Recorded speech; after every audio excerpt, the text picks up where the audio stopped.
Like, I am going to literally have a cow if people don't figure out the difference between literally and figuratively. Can you spot the problem with that statement? It's rather obvious. The speaker couldn't figure out the difference between literally and figuratively either. Hearing people confuse the two in speeches can be quite amusing. Sometimes even literally roll on the floor laughing funny. Well, maybe not literally, but close.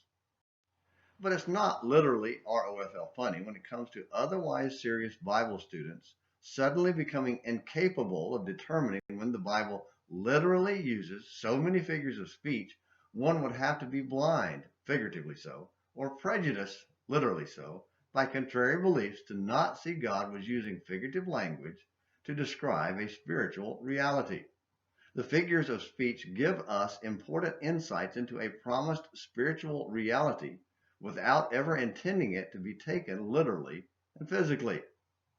One way to know it is delivered is when one of a series of figures of speech is accepted as figurative, but all the rest are interpreted literally and physically to fit a preconceived doctrine.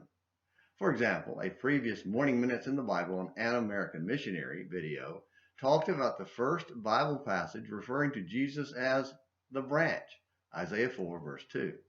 It is quite obvious, and no scholar makes the argument, that it means Jesus is a literal twig growing out of a literal piece of wood.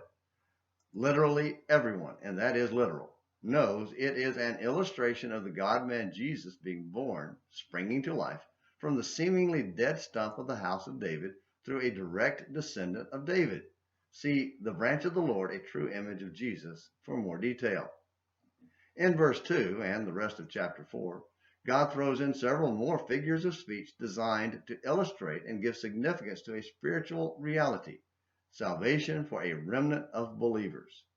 Yet those who insist on promoting the unscriptural doctrine of premillennialism deny they are figurative and insist on a literal physical fulfillment and a future earthly kingdom of Jesus here on earth.